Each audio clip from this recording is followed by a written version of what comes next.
You are living in a period of extreme geopolitical turbulence. Israel is at war with Hamas, Russia is at war with Ukraine, and today's guest believes that America is about to be at war with itself. In this interview, we cover chances of U.S. civil war, how you're being lied to, the major threats to democracy, the odds of World War III, the different ramifications between a Trump or Biden victory, AI, and more. So join me in welcoming political analyst Ian Bremmer. You've called this year the Voldemort of years because there are three wars that we're going to be talking about. We've got Israel-Hamas ongoing, we've got Russia-Ukraine ongoing, and we've now got the United States versus itself, which you've said could kick off at any moment. So what I want to ask is it really that bad? Like in modern day America, could we actually find ourselves in civil war? No. In fact, since you're asking that question, I literally just a few moments ago responded to someone. It was David Rothkopf. I did not have full-fledged civil war on my bingo card for 2024. I think I need a new bingo card. And I wrote, I would definitely stick with your old bingo card. So no. I understand that we have like 25 governors that are all lined up saying, got to defend the border and don't want to listen to the Supreme Court. This is not about civil war. This is about a democracy in crisis. This is about two sides that are very antagonistic towards each other. The stakes are very high, especially for the leaders of both of these political parties. And there is no effort to engage in diplomacy.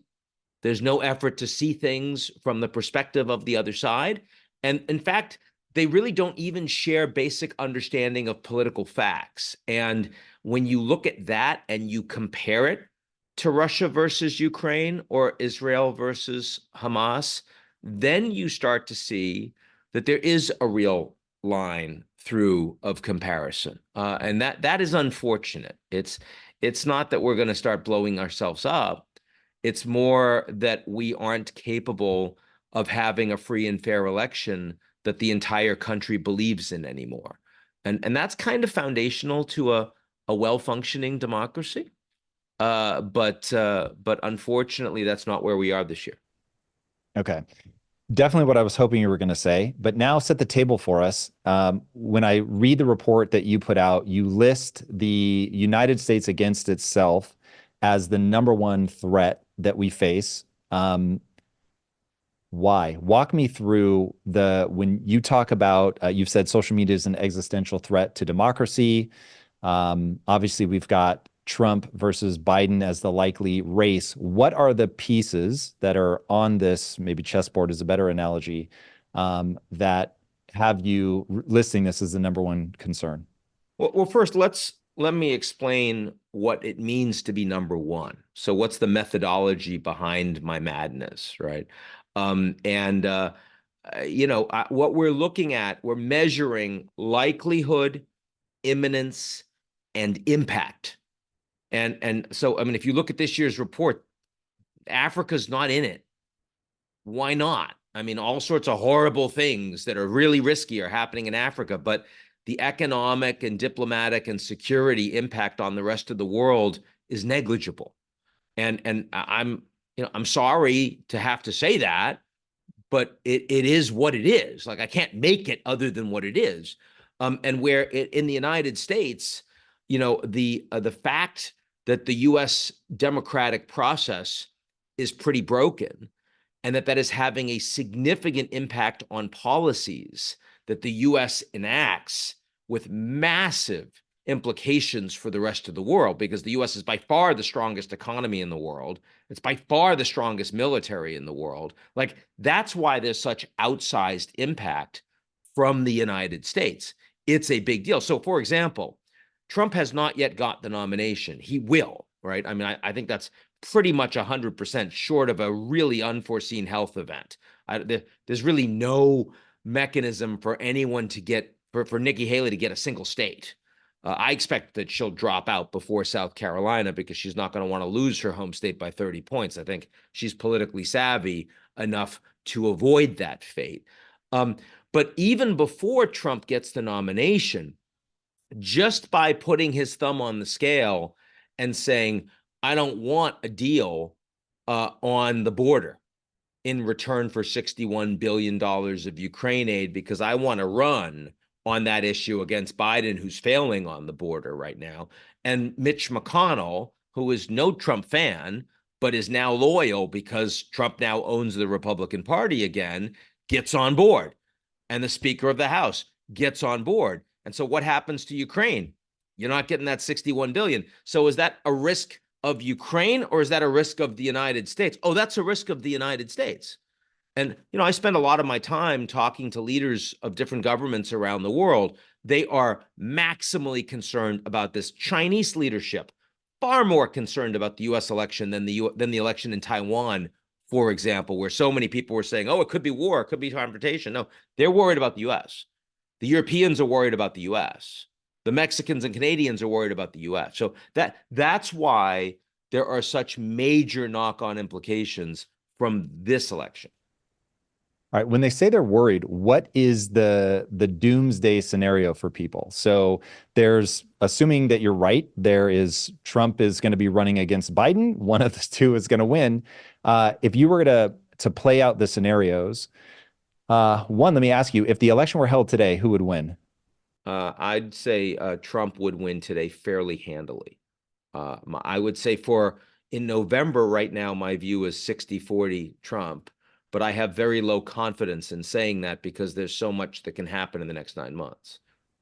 Fair. Okay, so let's run those scenarios. Talk to me about the lead up, because that's the thing I think is a huge litmus test. If you were to ask me what I've spent the most time thinking about, it's what does it look like in a world with AI at the level that it's at, in an election that is so contentious and so high stakes globally?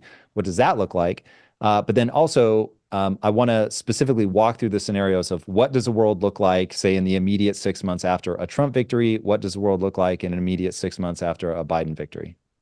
Well, so first of all, the stakes are so much higher for these individual leaders.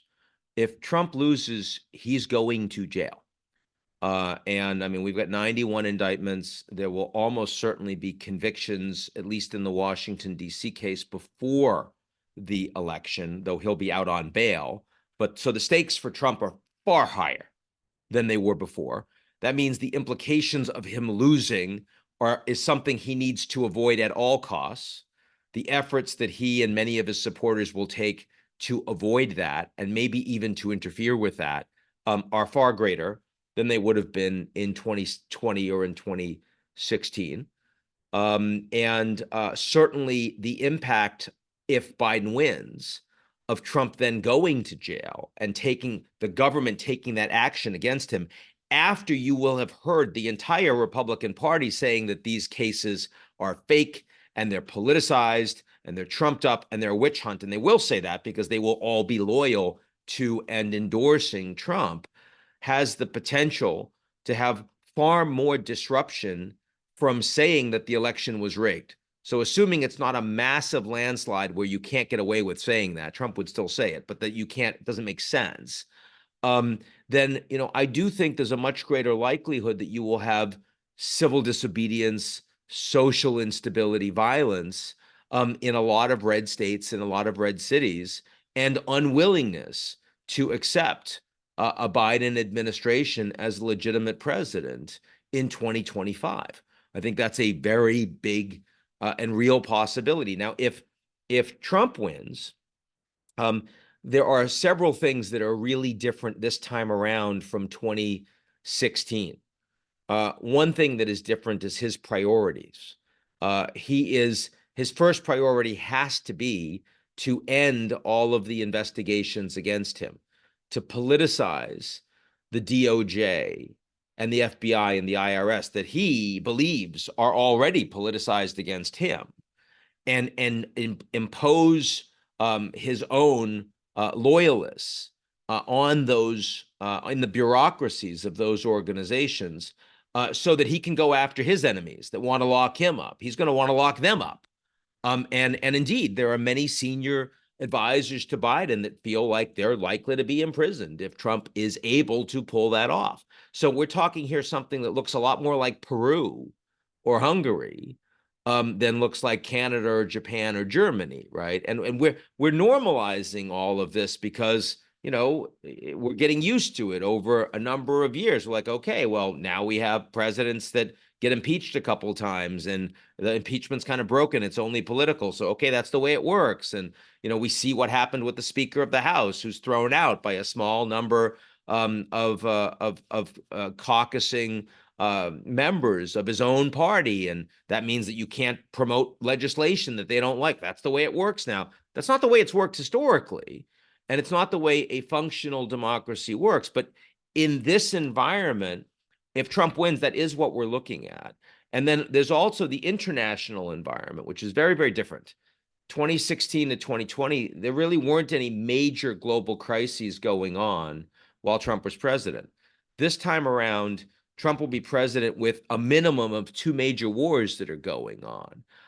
And he's promised he will end the war in Ukraine on the first day. He says it's just a talking point. He says it all the time. What he means is that he will force the Ukrainians to accept the present delineation of land. And when they refuse, they will be cut off. They'll say, you get a ceasefire for that. Well, they say, no. This is an existential crisis for NATO and for the EU, because there are a lot of frontline countries that think that that is an unacceptable outcome. But there are others, like Hungary and Slovakia, as well as political movements inside Europe that are gaining in popularity, like the New National Front in France or like the Alternatives for Deutschland in Germany, that will be aligned with Trump, not with their governments. And Trump will reach out to them in directly engaged foreign policy, something that absolutely isn't happening right now under the Biden administration.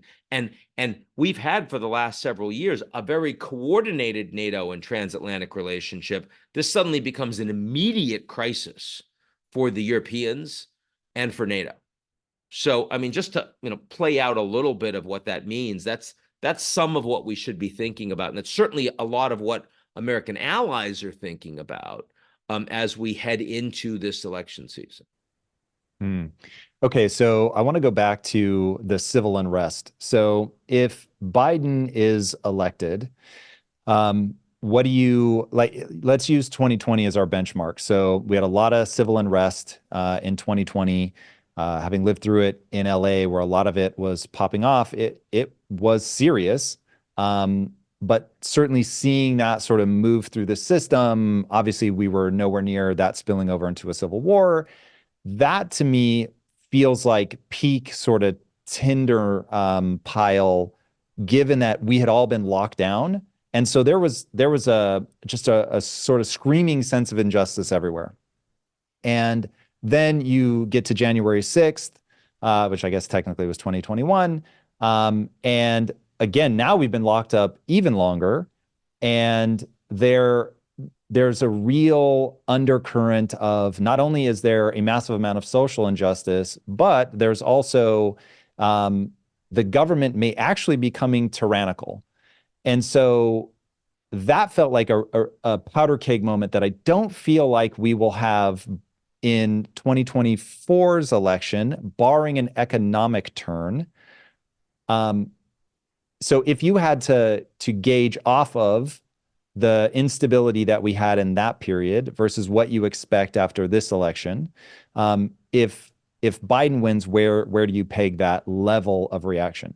Yeah, I think, first of all, I think the global challenges are much greater than the domestic ones. So you mentioned the point, you know, barring an economic unforeseen issue in the U.S. performance of the U.S. economy is actually quite strong right now. Now, people don't necessarily feel that way because the leading indicator that determines how you feel about the economy in the U.S. is what your political affiliation is, which is senseless, but is true. And that gets to the problem of democracy, the, you know, completely different information environments. But you certainly do not have people locked down under the pandemic. You certainly do not have an economy that is in crisis.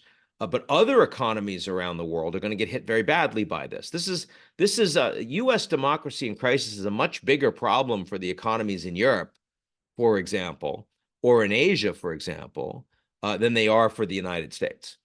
And that is, meaningful. But the risk report that we write is a global report. It's not just a report that looks at the United States domestically.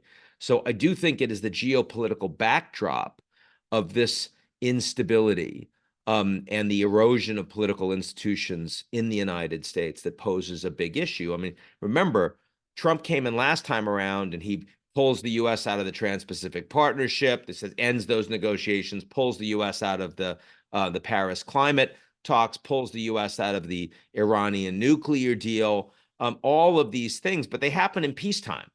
And so it doesn't really matter that much. That happens in wartime when people are feeling crises and when other countries are feeling major economic stress after 3 years of pandemic. That's a very different story.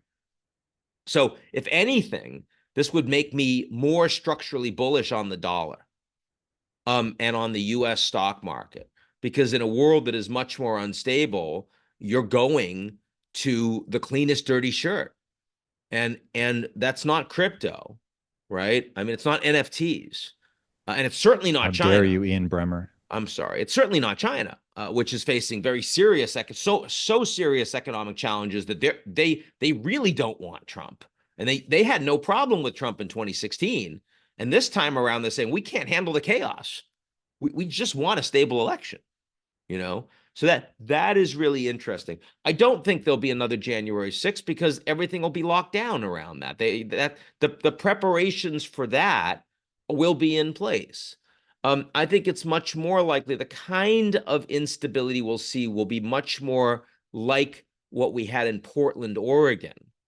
But again, in red states, where you have large numbers of disenfranchised MAGA types, who are many of whom are armed, many of whom will see a Biden administration as a second Biden administration as an absolute destruction of everything that they see as holy. And they will likely be supported by a lot of local police and maybe some local members of the armed forces. And that's a fairly serious impact, in my view. That's the biggest thing that I think is likely to come about in a relatively narrow Biden win. Where there will be massive information that people that oppose Biden will believe that the election was stolen and was stolen badly, and that disinformation will also be magnified by artificial intelligence, which we've already seen with those fake Biden robocalls in New Hampshire. Just the tip of the iceberg. There were voters that were told with a Biden voice, and they were targeted directly with their real phone numbers and their real names. You are not to go out. We don't want you to go and vote in the primary. Because we want you to vote in the general election, not in the primary. That's artificial intelligence, real cheap. And there are lots of bad actors in the country and outside of the country that would love to foment chaos through those mechanisms. Yeah, there's no doubt about that. That, in my layman stance, were I putting out my report of risks, AI causing just a massive disinformation campaign in the buildup to the 2024 election, continuing to bifurcate people into different camps, where we don't share any facts. That is the thing that freaks me out, and I think that's going to get better before it gets worse. Sorry, that's going to get worse before it gets better. And yeah, so but the reason that we okay, put that in the U.S. risk and not in the AI risk is because it is the vulnerability of the U.S. and the willingness to believe conspiracy theories, the dysfunction and fragmentation of the political system that makes the U.S. election so singularly vulnerable to those sorts of attacks. Those attacks would not work in Japan. They would not work in Germany. Like, people would not go out onto the streets with pitchforks in response to that. In the United States, increasingly different. that's interesting. Tell me more about that. Why are we more likely to be easily divided than Japan or Germany or anybody else? Yeah, well, I mean, it's kind of the Trump question. See, I don't see Trump as the principal risk. I see him as a symptom. So why is the United States the country that has elected Trump and now might elect him a second time? Why isn't that happening in other advanced industrial democracies?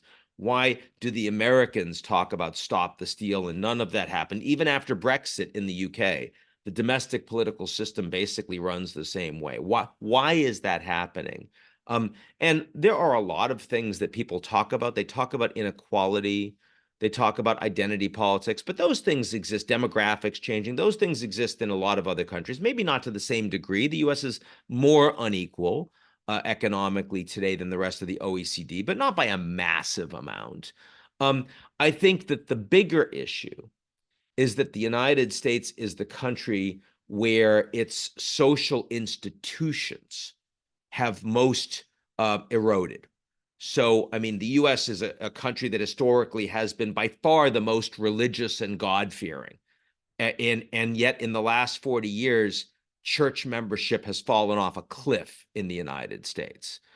Belief in the church, trust in the church has gone way down, just like belief in Congress. The belief in the public school system has gone way down in the US, just like belief in the judiciary. And I think that the fact that those institutions have really eroded in a country that is much more driven by individualism and entrepreneurship and unfettered capitalism, which has driven incredible growth in the US. And it's why the US is leading the world in AI and other countries are behind. I mean, we're the country with Elon Musk. And he wasn't even born in the US, but he knew that this was the place he could make it. And Jeff Bezos and Bill Gates, we have those people. But we're also the one where so many Americans feel unmoored. They feel like nature got them. They've got genetics, but they don't have nurture anymore, whether it's the atomized family, or it's the lack of national service, or it's just the civic institutions all falling apart. And now, in the last 10 years, nurture has been replaced by something. It's been replaced by algorithms. And we're the country that has all the influencers. We're the countries where everybody wants to be a personal brand. But we're also the country that has so many of our young people wanting to engage in self-harm and even suicide, because they're spending all their time on social media where they're being algorithmically disintermediated from the rest of society and only engaging with people that they already agree with, or things that make them angry, both of which are great for the corporate business model, but are anathema to creating civic adults, to raising a nation that connects with each other. I think if I had to point to one thing that has really eroded American democracy, it would be that. I think that's But where the social US media is is most everywhere. vulnerable. Are we just ahead of the curve, Yes. or do you think that there's something unique about either the cultural fabric of America or something else that has governmental policies that have made us more vulnerable than somebody else? I think it's both. Okay, I mean, you see this happening. I mean, Canada, it's definitely happening too. You saw Ottawa and the truckers' riots and Rebel News, and there's a lot of misinformation in Canada too. And democracy in Canada has eroded somewhat, nowhere near as much as the US. Japan, almost not at all. Sense of community in Japan is so much stronger. It's basically a single party democracy. There was a very interesting event in Japan that you may have seen. It was a couple of months ago. There was a Japan Airlines aircraft that hit I think it was a Japanese Coast Guard smaller plane that was routed right in front of where this plane was about to land or take off. And the plane caught on fire. 330 plus people, passengers, were on the plane. Every single one of them got off within like 5 minutes. And not only did they follow the instructions of the stewards and stewardesses, like literally immediately, not one of them took a bag off the plane because they were told not to. Now, yeah, that is inconceivable to me on a United flight. I mean, is it unpopular for me to say that some of this is cultural? I mean, am I going to get canceled for that? I travel to Japan all the time. I know that is different. I mean, the Americans, we're just a really individual-oriented society. And so I do think that some of this is different. Some of this is actually unique to what makes Americans tick. And as a consequence, when the social contract starts eroding, and when the American political and economic system doesn't work as well for a lot of Americans, they feel left behind, they feel forgotten, it's going to hurt American society a lot more, right? Because that safety net, and some of that safety net is cognitive, some of that safety net is emotional, is just not there for people in a way that I think it is in a lot of other countries. I think it is in a more collectivist Germany, for example, than it is in the United States.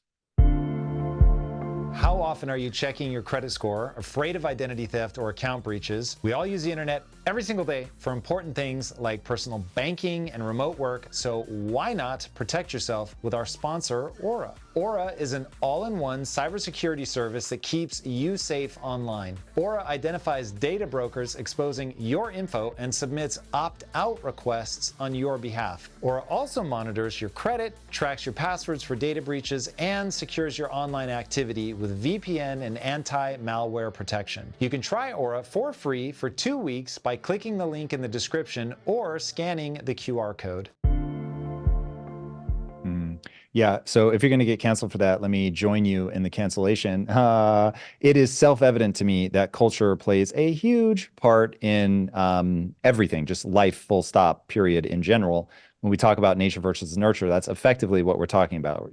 The nurture being the culture. It could be the culture of your family, the culture of your city, town, whatever, or the thing nobody is talking nearly enough about, the culture of the class that you were born into and thusly raised in. If I were to, and I admittedly have not thought about this before, so I'll be very interested to get your take on this, but as I was listening to you talk, the thing that jumped to mind as to why Japan, which I am just a literal Japanophile, I could not love them anymore. They are a hyper conservative culture. So I think that speaks a lot about that. They're also a more collectivist culture. You see yourself as integrated into the whole more than somebody that's going to stand out. What I think is happening in America right now, and again, I'm thinking through this in real time, is that we are an individualistic culture that has really done extraordinarily well with capitalism, but the Gini coefficient is real. And as the gap between the poorest among us and the richest among us grows wider, you are going to get people, even though by global standards, lower income people in America are still way better off than lower income people elsewhere. But it doesn't feel like that if you're broke and you are cleaning Jeff Bezos's third mega mansion. And so that reality is what I think we're watching play out now. And you have some people that are crying out for collectivism, and you have other people that are still staunchly individualistic. Now, you've talked about something I've not heard anybody else talk about, which is that one of the big concerns on the global stage for what's happening in America, the division in America and why it's so problematic, is all of a sudden identity politics is steering a lot of the policy and the sort of how you can expect America to behave versus economics. And previously, the rest of the world could just go, America's going to do whatever's in their economic best interest. Easy enough to predict. Cool. I know the script and I may hate it. I may be violently opposed, but at least it's predictable. Whereas now the instability inside of our own country is causing our politicians to really have to look inward, to be very cognizant of an increasingly divided constituency.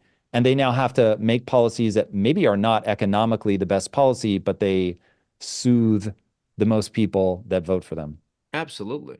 I mean, industrial policy has become a much greater driver, and it doesn't matter if it's helping or hurting the American economy. And that's even true when you talk about American consumers and taxpayers. I mean, think about how many folks have been behind higher tariffs on Chinese goods. And Trump said they're paying for that. They're paying for that. No, they're not. American consumers are paying for that. But it is politically completely toxic to talk about reducing tariffs against Chinese exports to the US. And it doesn't matter what the economic sensibility of that happens to be. And we can play that through in all. I'm all in favor of investing in American human capital and infrastructure. I think the CHIPS Act was great. I'm glad we're rebuilding bridges again. I mean, Lord knows we need to be, have a high-speed rail system. I'd like it to be private sector, but if the public sector can help make it happen faster, God bless. Those things are happening. But at the global level, the Americans are now politically throwing all sorts of wrenches into globalization. And in part, that's because a lot of Americans feel like they didn't benefit from globalization. So why should we support that? You're going to take my job and my livelihood and you're going to send it to China? Screw you. I'm not going to support that. And it is true that if the American economy grows like Topsy, but the middle class and the working class is treated like cannon fodder, then they're not going to be very interested in promoting your policy. So globalization is absolutely great for the United States, but globalism sucks for the average American. And that is where you see policymakers like Trump and Bernie Sanders, frankly, and AOC, it's both sides of the spectrum, making bank in this environment. Because people out there, so many people say the system doesn't work. They're lying to me. So I want someone who's going to break things.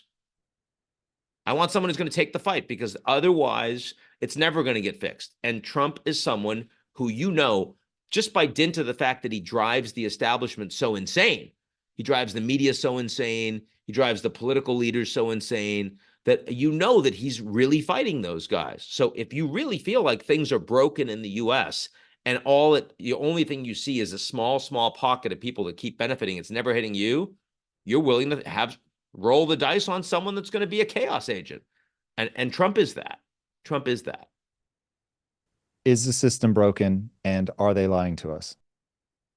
I think that the American system in many ways is unrepresentative of the average American. I mean, just the fact that the U.S. is now, of all of the OECD economies, the U.S. is the country where you can best predict a person's wealth as an adult on the basis of their parents' wealth, more than any other OECD economy. And when you and I were kids, that wasn't true. That's a sign of a broken system. I thought that the Varsity Blues case, when we saw all of these entitled adults doing everything they could to make sure their kids were getting into Ivy League schools and thinking they were doing nothing wrong because that's the way the system works, that is, in my mind, the sign of an unrepresentative system. We see examples of that all the time. And I do think the fact that the average American doesn't trust their political institutions anymore is not the fault of the working class. That's the fault of the people that have been leaders. And it's not just a communications failure. It is an execution failure.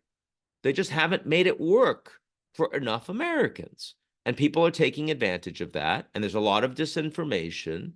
And I do believe that, a number of policies we've seen in the last few years are going to move the needle over time. I was a big fan of the Inflation Reduction Act. And by the way, more red state jobs than blue state jobs under the Inflation Reduction Act, which was a bipartisan piece of legislation. But that will take 10 or 20 years before it actually starts to change the way people think about their opportunities. It doesn't happen overnight, not when for 40, 50 years they've been on the wrong side of that. So, I do think that there are big things. You look at how much money there is in the American political system, the billions of dollars that are spent on election cycles that go for more than a year, and they are spending that money. And a lot of that money is dark money. We can't even find out who's behind it and where it's going. And we know that the purpose of that money is to perpetuate special interests in their ability to capture the regulatory process and make politicians work for them and not the average American. I mean, when we see things, even like the NRA, and we know that the average American wants a different policy, but it can't happen because there's too much money that pays to ensure that it doesn't. And that happens, by the way, with teachers unions and police unions too. And ensuring that the system is broken and doesn't work properly for their kids. Yeah, that is for me a sign of a system that is deeply sclerotic, that is unrepresentative. It's not completely unfunctional, and partially because we're so wealthy and we have so much entrepreneurship and we're in such a wonderful location geographically and we have so many natural resources. I mean, there's so many things that America has going for it that you can tolerate a lot of things that are really broken in your political system, and the country can still work. But honestly, is America's political system in crisis? Yes, I think it is. I think it is. And I say that as someone who has a lot of friends in government, Democrats and Republicans, who I think are trying to do the right thing. But the system is pretty broken right now. Yeah, I think it is. All right. So are they lying to us? Who's they? People are going to say the elites, the government, mainstream media. We'll start there. Those two. Uh, I think that a lot of the we must consume, the presumptions of what goes behind capitalism. Let me give you an example. You know how much young people care about climate. You know how much they care about the environment. They've been lied to. We've been lied to for decades by very, very powerful organizations that had a lot to lose by admitting that climate change was happening, that it was transformative in bad ways, and that they were responsible for it. Yeah. Are they lying to us? Yeah. And then, by the way, when they finally admitted it, they still did everything they could privately to prevent us from taking action that would have made this a lot cheaper to deal with, a lot less costly to deal with. Are they lying to us? Yeah.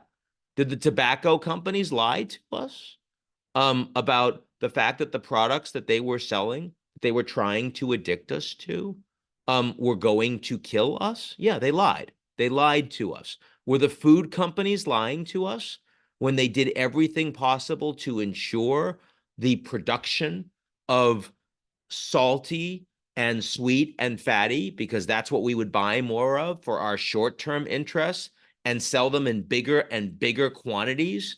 Were they lying to? Yeah, they were lying to us. They're not taking care of us. They're treating us as products. They're treating us as things that are useful to them. And were there members of government that happily went along with that because they were on the payroll of those lobbies? Yes, of course. Absolutely.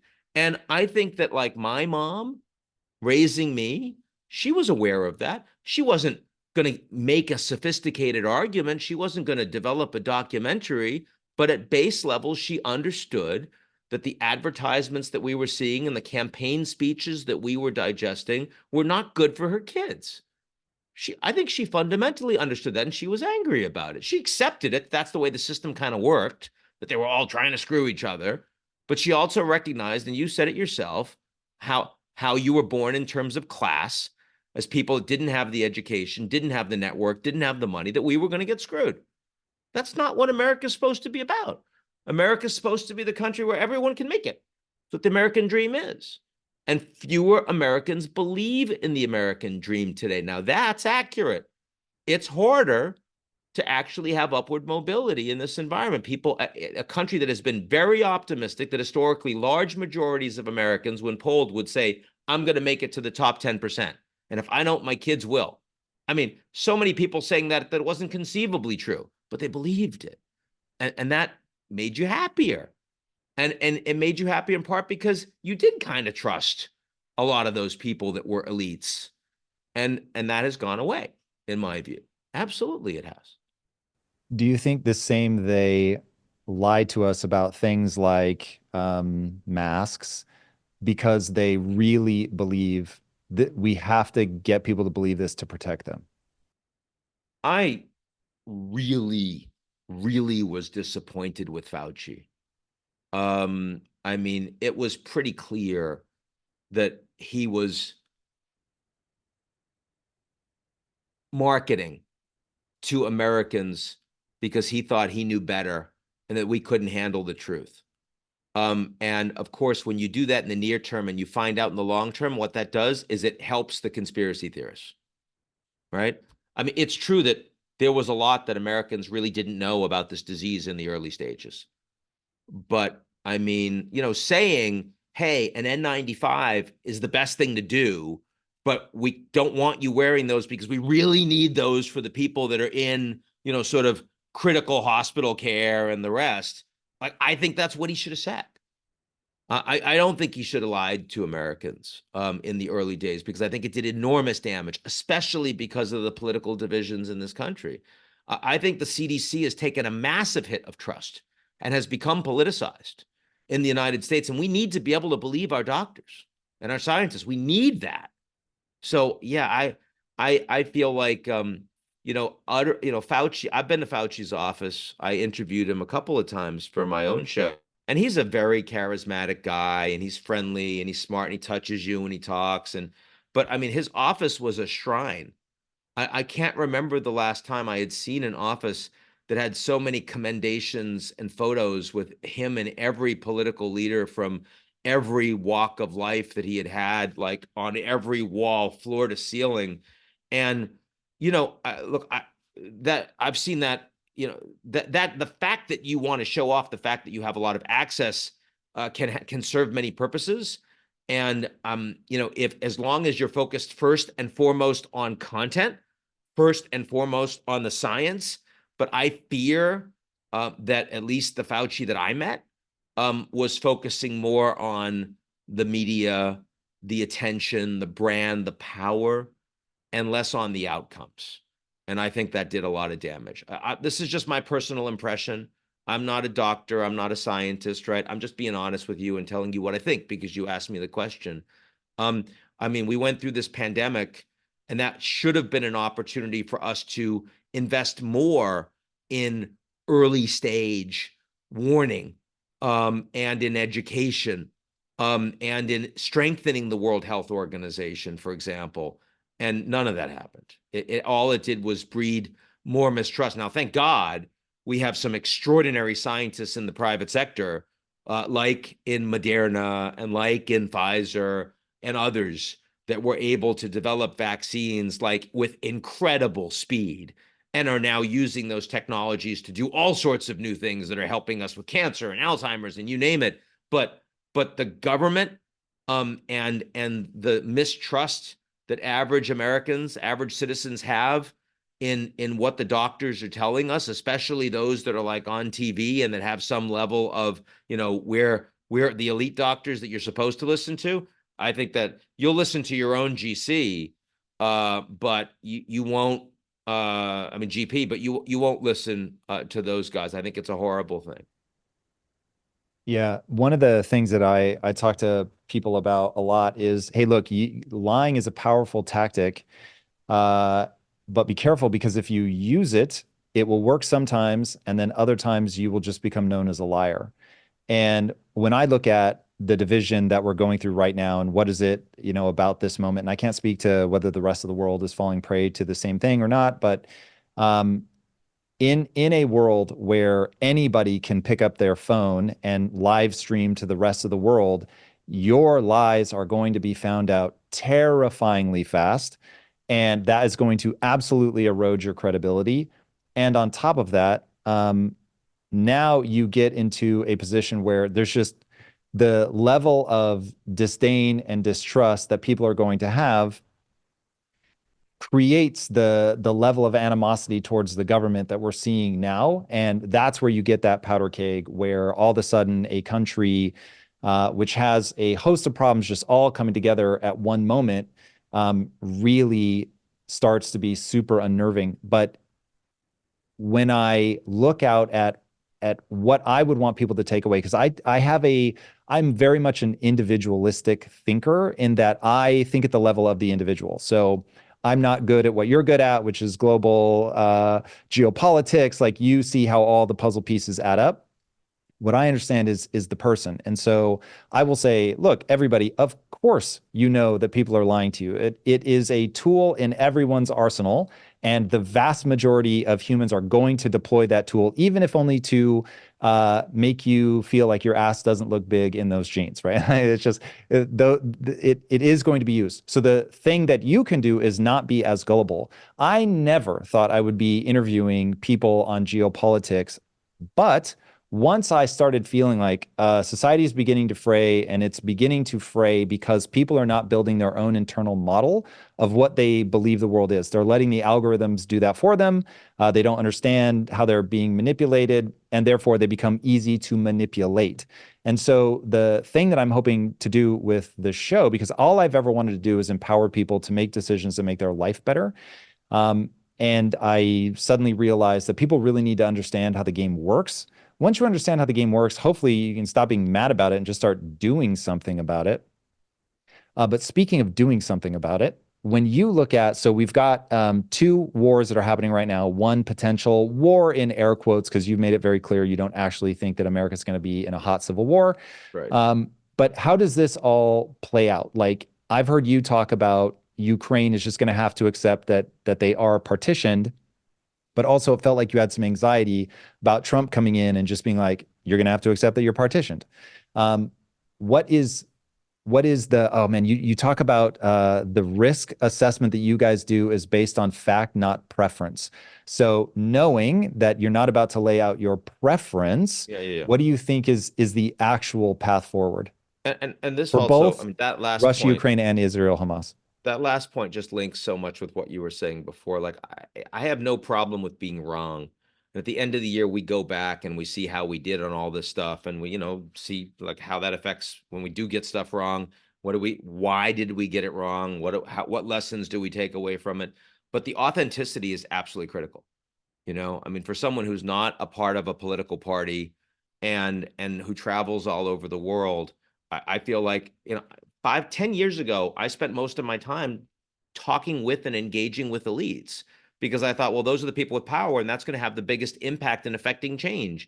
But in an environment, as you say, Tom, where so many people are being, driven by misinformation, becoming angry, becoming polarized, I feel like I have to spend a lot more of my time just talking to people, right? Just like being authentic about what's happening in the world. And, it's not easy to, sort of ball that up into pro-Trump or pro-Biden or pro-American or pro-anything, frankly, but we need more of that. We need people that are prepared to like meet people where they are, listen to them, and talk about what we think is really happening in the world. And it's okay if you don't agree with all of it, because it's not about agreeing, it's about understanding. That's all it is. And so there, you're right. I mean, I don't want Ukraine to be partitioned. I don't think it's fair. I mean, I'm an American. I support the underdog. Like, I like the 16 seed for March Madness. That's who I root for, right? And the Ukrainians, this little country that didn't have much of a military, and the Russians just invaded them, try to take out their leader. So I don't want them to have to lose their country, but it's going to happen. I mean, at the very least, I don't see the territory that Russia's occupying now. I see no way that they're going to be able to get it back. Now, no one's going to force them to accept that publicly, but the reality is they're having a harder time fighting. When they started the war, the average Ukrainian recruit was 26 years old. Today, it's mid 40s. Whoa. I don't think they're going to be able to keep fighting for another couple years this way if the Russians, assuming the Russians keep piling and piling and piling, people at them. Russia's a much bigger economy. They have a much bigger population. And the Ukrainians are going to get more desperate. They already see that they're not getting the additional support from the US. They're running out of like ammo. They're running out of missiles. They still have air defense, which is really important. But, so at a minimum, they're stuck with 18% of their territory that the Russians are occupying. And potentially, it could get a lot worse than that. Potentially, because the Russians have not said we're prepared to sit there. They're still able to attack Russian ships in the Black Sea. Russians can say, we're moving to Odessa. we're taking that. We're securing the Black Sea for ourselves. We're going to take more pot shots at the Ukrainian leadership until Zelensky's gone. And Zelensky might well go if he's not able to keep fighting.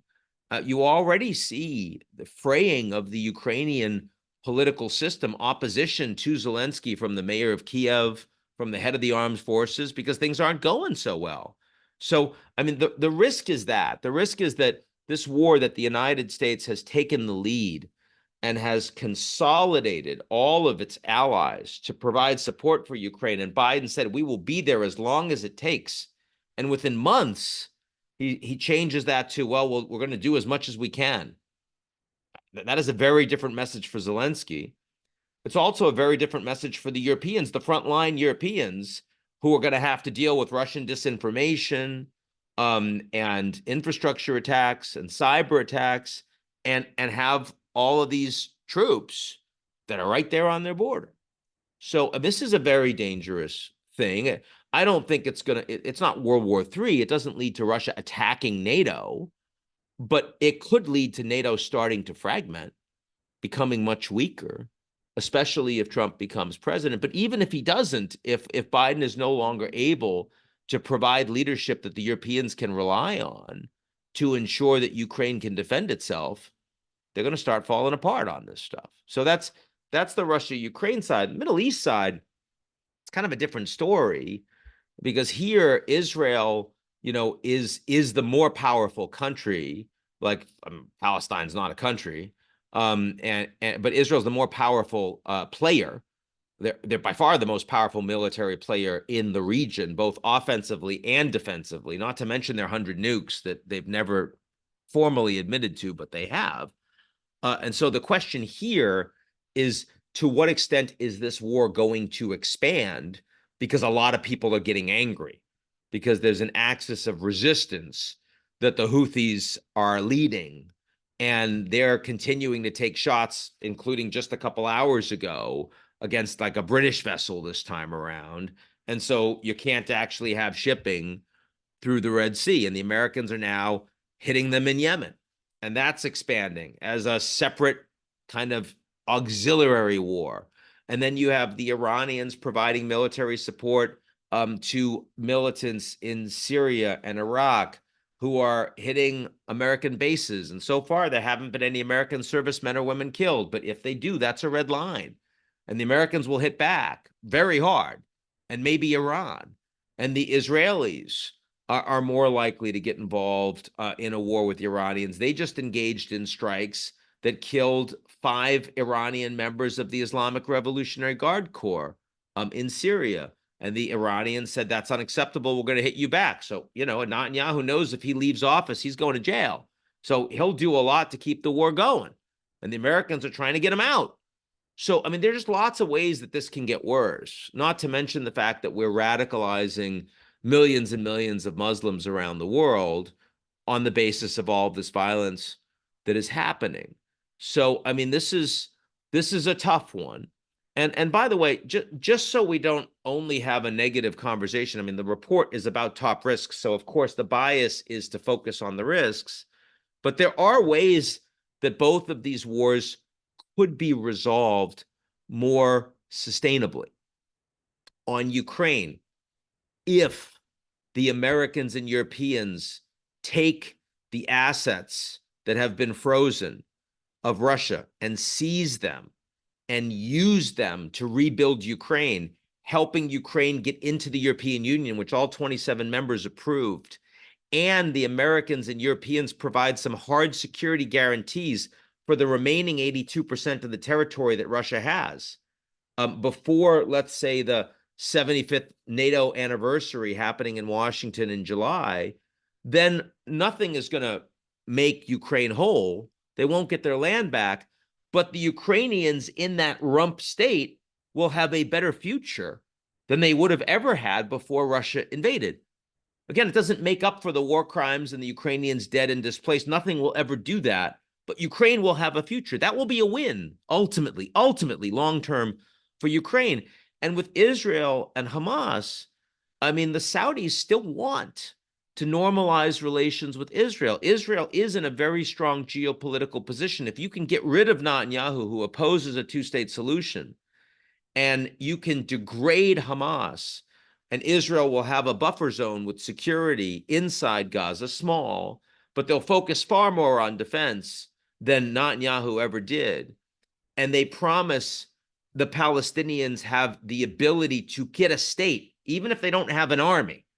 So the security will be provided by a multinational force funded probably by the Gulf states, but they'll get a state. They'll be able to govern politically West Bank and Gaza. And in return, the Saudis normalize their relations with Israel. And Israel becomes stronger and wealthier, and there is more peace across the region. Now, I don't, unfortunately, Tom, I don't think either of those are the baseline scenarios. And the timing, the window for those things to happen is narrow, right? Because the more the violence happens, the more the likelihood is that it spirals out of control. But both are possible. And even better, people involved in these conflicts at the highest levels know that these things are possible and are working to try to make them happen.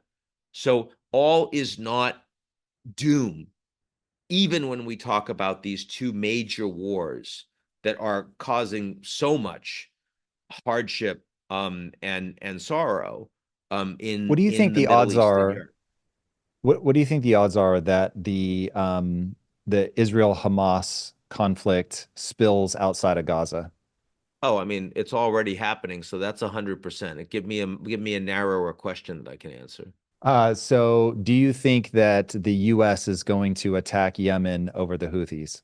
They've already done that. The Americans are now attacking Yemen directly, but they're not yet attacking the leadership by the time this comes out. So today is what? We're taping this on the 26th. So they may well start attacking the leadership by the time it comes out. That is on, the deterrence is not working, so it is escalating. The real question, I think, is what's the likelihood that the Americans and Iran start getting involved in a direct shooting war of some sort? Will there be American attacks on Iran? And also, will American servicemen and women get killed on the back of attacks that Iran is supporting? Those are the big tripwires. That's what gets you $150 oil, global recession. Trump becomes president no matter what in that environment, right? What's the likelihood of that? Let's put it this way. It's not 50%. It's not 5%. If I were handicapping it, I'd probably say right now 20. But it's gone up in the last 2 months because we've taken these incremental steps in the region that have brought us closer to that kind of conflict. That's I guess the best way I can say. You can reboot your life, your health, even your career, anything you want. All you need is discipline. I can teach you the tactics that I learned while growing a billion-dollar business that will allow you to see your goals through. Whether you want better health, stronger relationships, a more successful career, any of that is possible with the mindset and business programs in Impact Theory University. Join the thousands of students who have already accomplished amazing things.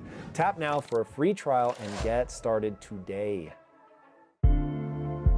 How do you see this playing out? So young people the world over seem very much to be on the Palestinian side, very much an aggressor-victor mentality. They're going to take the side of the oppressed people as they perceive it, no matter what, right, wrong, and different doesn't matter. You've got a bully in the, I'm obviously generalizing, but you have that narrative playing out, and it's really captured the imagination of a lot of people around the world. Do you see that playing out where every day young people are gaining more power?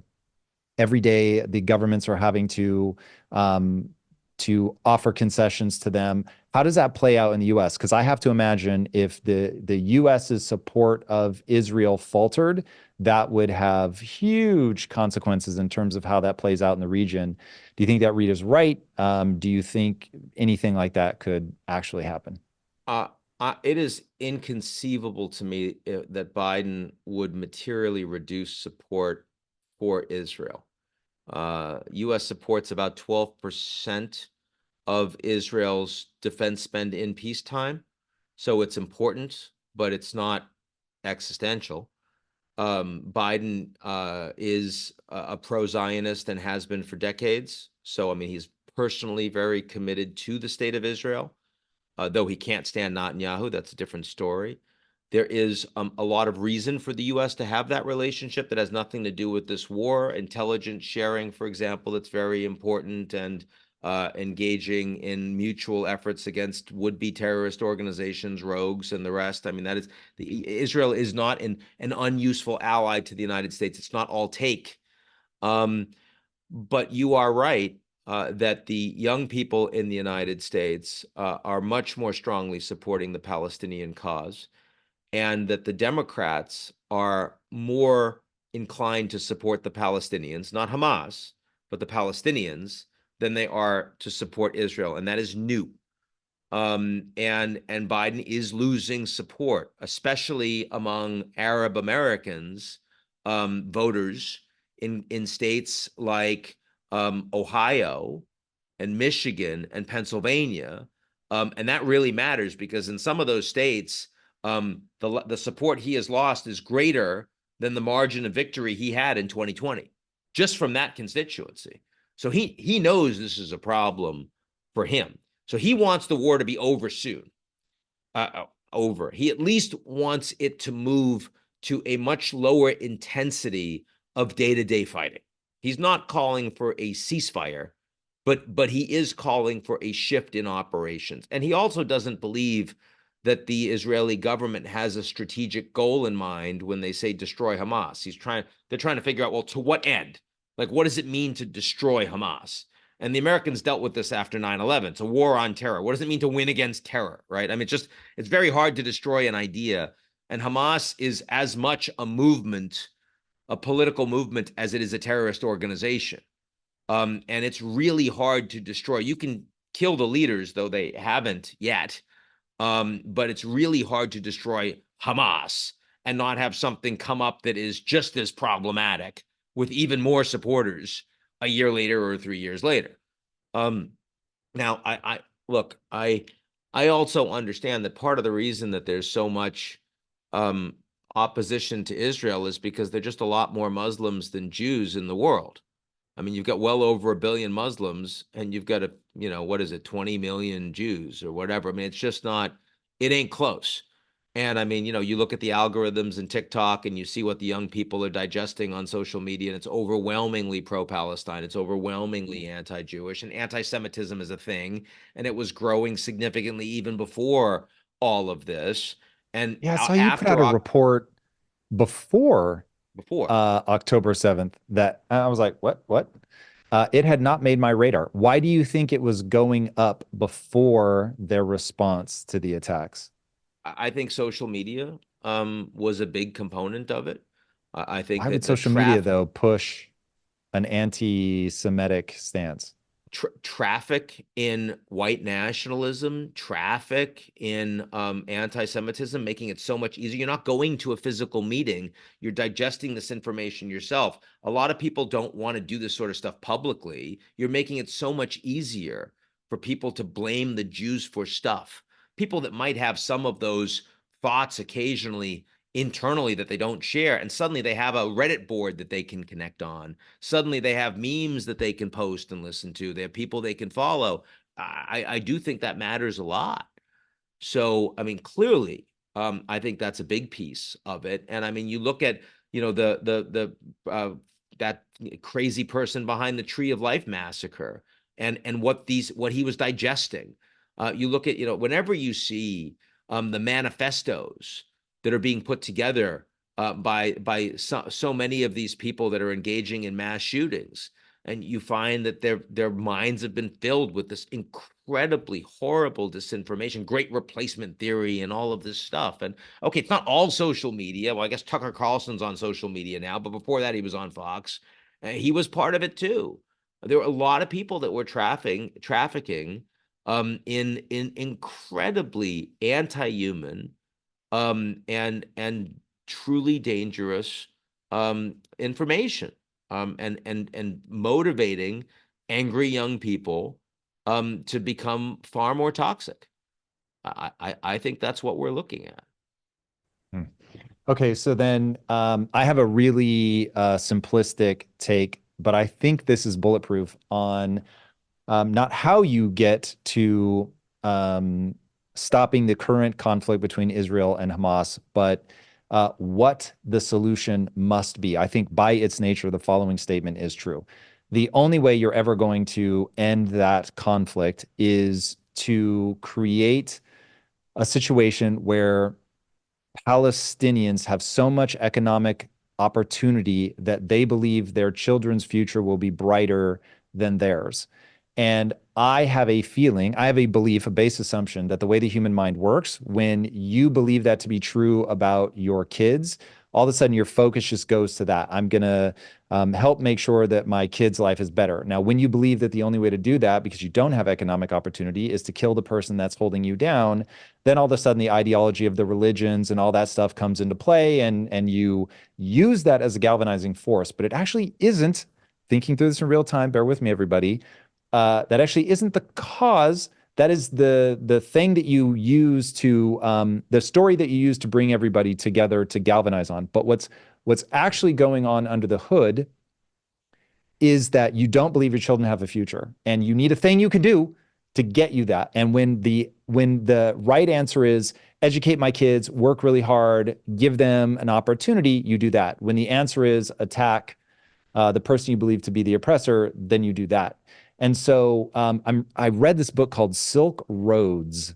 I don't know if you've read it. Man, No. you'd have a way better take on it than me. But it lays out a really fascinating look at history. And it goes to this period, I forget what years, but I think before 1000 AD, where Jews and Muslims got along just fine.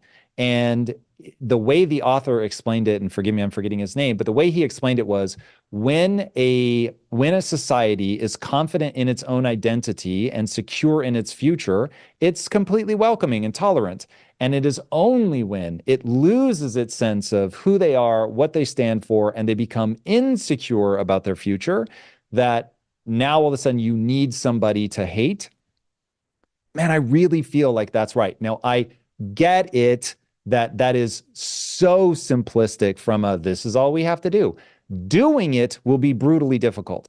But my thing is, if you put a plan on the table that does not involve economic opportunity, that allows people to really feel like, oh my God, if I really work, my kid's life will be amazing. If you don't do that, you will never solve this problem.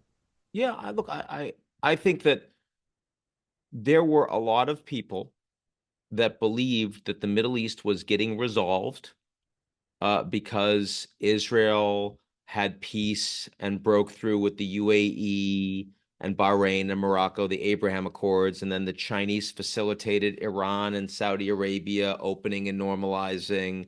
And then the fight that happened between Qatar and the UAE and the Saudis, the Gulf Cooperation Council splitting up, that got fixed. So, I mean, people were feeling, hey, the Middle East is like, we're seeing momentum, we've got peace. And of course, the problem was that those millions of Palestinians were feeling like everyone had forgotten about them.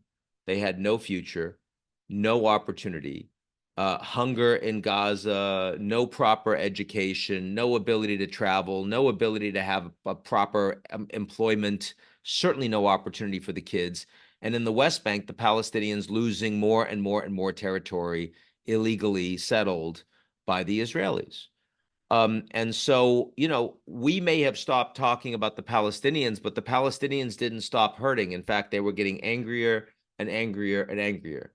And that does not in any way justify anything that has happened in terms of Hamas. I mean, that the acts of October 7th were heinous, and Hamas is a terrorist organization, and I agree they should be destroyed. But it's not surprising that lots of Palestinians will turn to violence when they have no opportunities afforded to them and their children. So the future requires that the Palestinians have a place that not only they can govern, but that they can make lives for themselves. And that means the West is going to have to invest. And most importantly, the Gulf states, who are super rich, are going to have to invest. But the politics have to be made feasible for that investment to take place. And the Israelis have to have security that allows that investment to take place. So there are a lot of moving pieces, and there's a lot more incentive now for the Americans and the Gulf states, and even a lot of Israelis, to take that seriously in a way that everyone hadn't bothered. I mean, the Saudis were about to normalize with Israel before October 7th, and they didn't demand a two-state solution. They just wanted some window dressing. Let's just give the Palestinians some money, because the view was, hey, it's not urgent. So as long as we show our people that we care about the Palestinians, we don't have to fix anything. They're not saying that now. Now they're saying, no, we've actually got to do some serious work so that this doesn't happen again. Like the Saudis are saying never again, right? And that's important. So if you get everyone in the region saying never again, and they put their money where their mouths are, and they're willing to expend some political capital, then you have a solution. But let's also keep in mind that the Israelis have themselves been super radicalized by October 7th. A lot of those young people that were tortured and raped and killed were the most progressive. They were in a dance rave. These aren't the settler populations. These are the people that most wanted peace with the Palestinians. And now you killed them, and you killed their kids. And so they are super angry, and they are very strongly in favor of more military action against the radicals. And if a bunch of civilians get caught up in it, well, that's the fault of Hamas too. And the Palestinians, I mean, when you've done what you've done to them over the last 4 months, right? I mean, we're talking about tens of thousands that have been killed. We're talking about, over 1 million that have been displaced. I mean, you've leveled big pieces of Gaza, completely unlivable. It's going to take a long time to get over that. It's not just about investing in Gaza. It's also about finding a way to build trust, and connect bridges that have been completely blown up. So that's why I'm saying I think there is a path, but I don't pretend to be optimistic about that path. Yeah. That makes two of Ukraine us. too. And The Ukraine situation is very similar. Like, even if you give them a state that works and it's reconstructed, they're still going to hate the Russians for a very long time. And I mean, like, hate in a genocidal kind of way, hate the way the Armenians hated the Turks after the genocide, right? And that's when you radicalize that many people, that's a dangerous environment. Like, what's the likelihood that in 5 years' time, there's going to be an IRA type Ukrainian paramilitary organization that's just trying to blow up Russians? I think it's fairly high that that's going to happen, given what's just occurred over the last 2 years.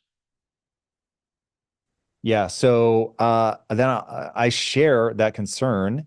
I try to be optimistic. I think things rarely work out as poorly as you fear they might. And so I will pose a question knowing that somehow, some way, I believe that we're going to avoid it. But I'd love to hear a thoughtful take. What are the potential guardrails that if you get Israel just will not back down, Ukraine, let's say Trump comes into power, it gets divided, NATO begins to back off because they realize the US is no longer going to be the big dog there. The Houthis keep going, and so we end up bombing directly Yemen. We get into an open conflict with Iran. China sees their opportunity to, if I don't know if he got elected or not, but I know that there was a pro-independence person running for election in Taiwan. Like, there are so many things on the table right now that speak to instability. What are the guardrails that stop us from ending up in World War III? Well, I mean, first of all, one guardrail is that the Russians are very uninterested in getting into a fight with a NATO country directly. And that's how you get real conflict between nuclear armed powers.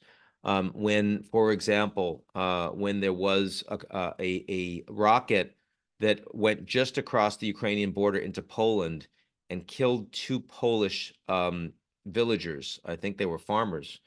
It turned out that it was a Ukrainian air defense missile that misfired.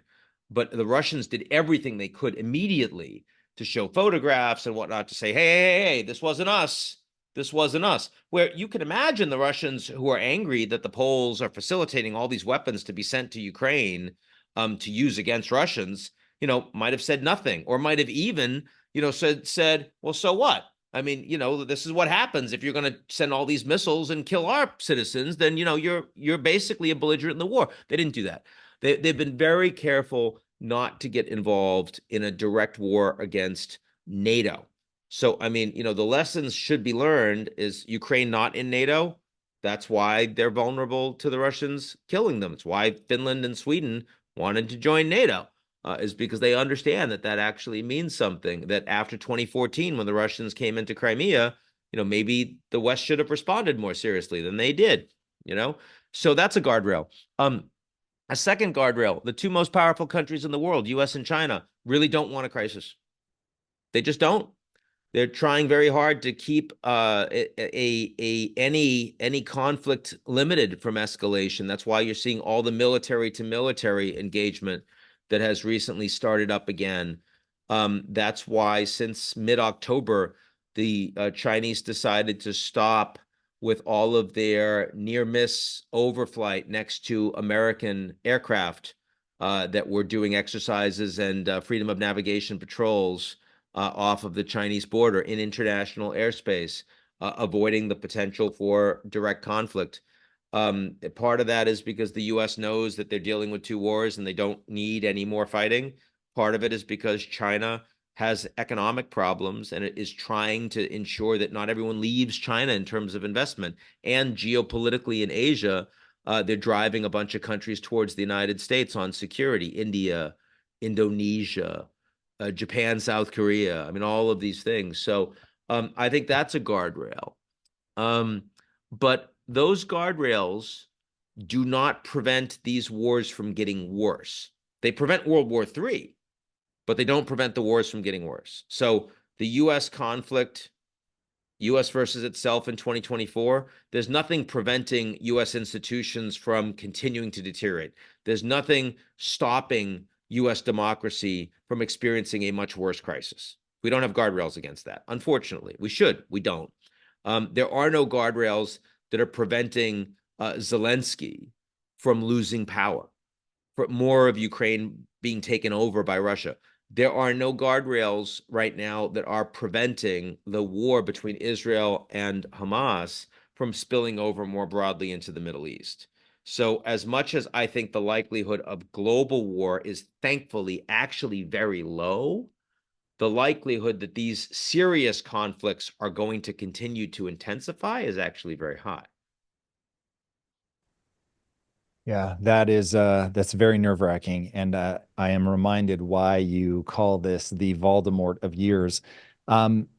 So let me ask, if Trump gets elected, is that an existential threat to democracy?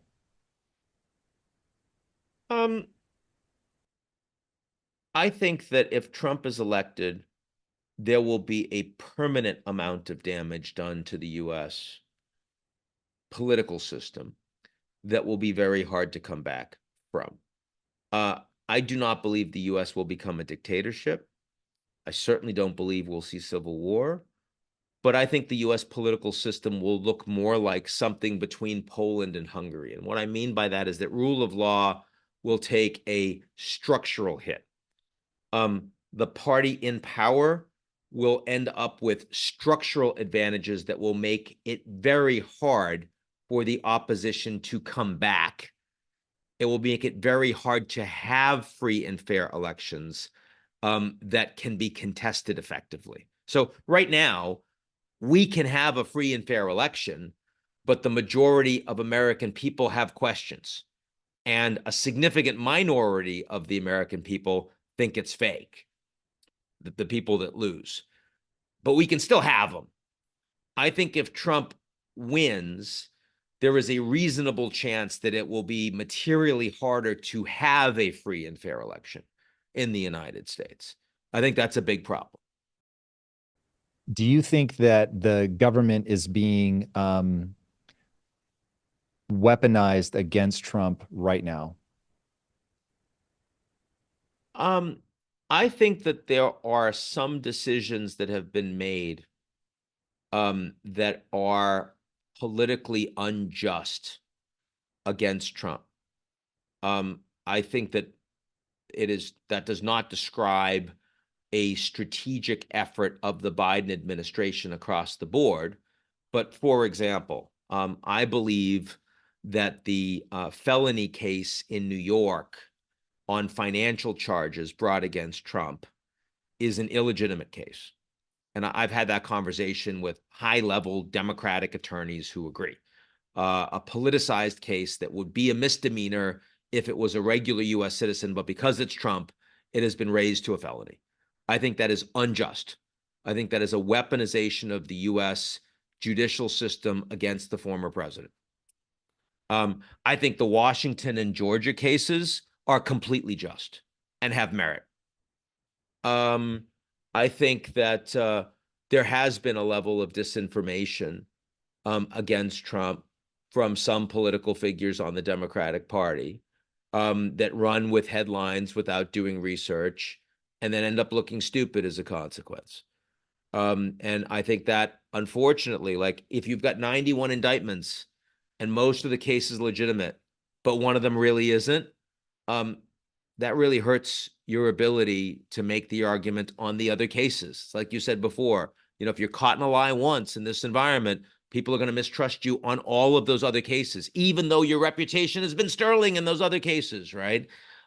I think that the Colorado decision, Supreme Court decision to try to throw Trump off the ballot, and Maine as well, I think was illegitimate.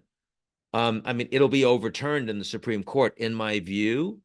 But I mean, Trump, whether or not you consider Trump an insurrectionist, he was impeached for insurrection. He was not convicted. That was overturned. And there are none of the indictments that he is presently facing are charging him for insurrection.